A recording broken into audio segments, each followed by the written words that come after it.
Human factors is a multiple disciplinary area. Human factors is related to engineering, science, design, social, and humanity sciences. Back to the old history. Actually, in 1713, Ravazzini published a book called Diseases of Workers. Why? After the Industrial Revolution, new technologies changed people's lives. People moved to cities to work in a different way, not to be peasants, not working in the field.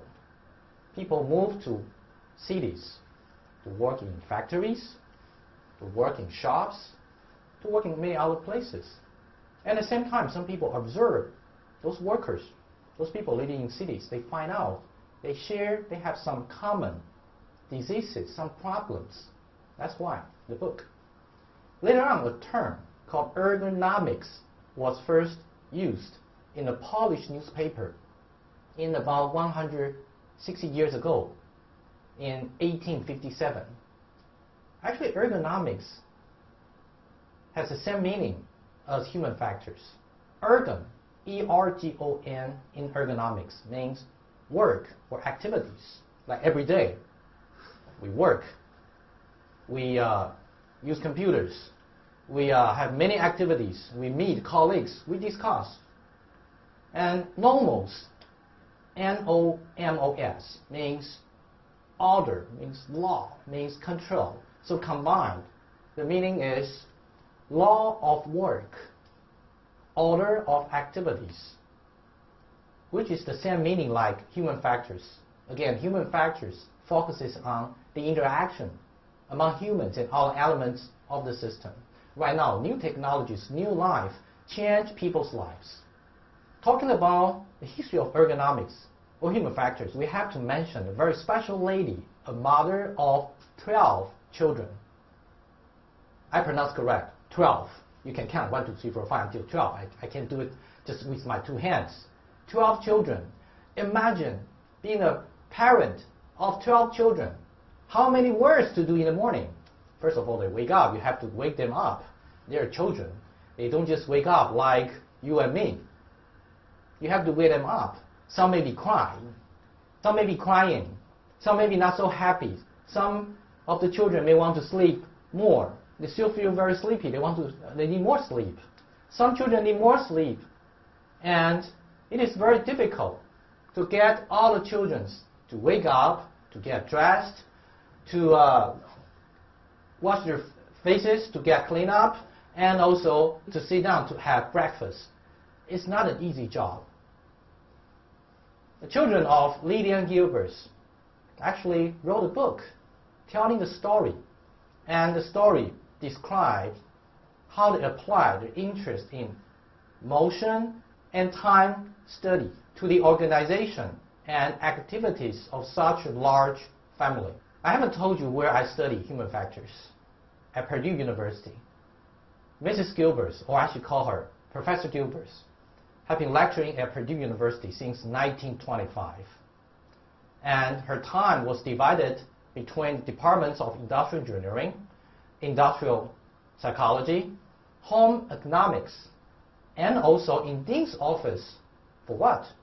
To consult ladies of their careers. So she consulted on the careers of women. In the School of Industrial Engineering, she helped to establish the Laboratory of Time and Motion Study. And also she worked with the Department of Family Studies on the issue of work simplification. Simplify our work. You see, from the first moment you walk in the office, there's so many things to do. We want to simplify and make our work, make our life efficient, effective. That's what she did a long time ago. And her face was actually on U.S. Post Office stamp. So she's so important for people to memorize. In the first half of the 20th century, at the time of Mrs. Gilbert, the main focus of human factors is to fit people into the work, into the job, by selecting and training. Meaning, we have a machine here. Whoever can operate a machine got hired. That's the idea before World War II. But things have changed after World War II. After World War II, the concept has changed, have moved to feed the machine, feed the work to people. So we have a group of people here. So we want to design the machine. We want to design the work for people, not just as people to fit the work, the job, or the machines. And since 1960s, different industries began to recognize the importance of human factors, design the products for consumers, design the workplaces, design the work procedures for their employees, including information technology, information and communication technology. IT industry learned a lot from human factors. In 1980s, there are two very, very bad things happened. One is the incident in 3 Mile Island nuclear power plant in the US. An explosion and fire at the Chernobyl nuclear power plant in former Soviet Union.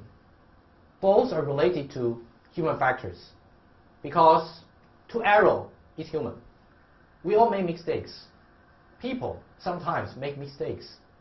So if you want to design a work, design a machine, design a system to fit for people, we have to consider human errors. That's what we have learned. So nowadays, human factors have helped us to improve aviation safety. Aviation safety is such an important issue for us. And also, human factors can be used to improve the design of medical devices. After World War II, many Western countries have experienced aging population, meaning the percentage of older people increased. And the country has much less younger people, much less newborn babies. Same like China.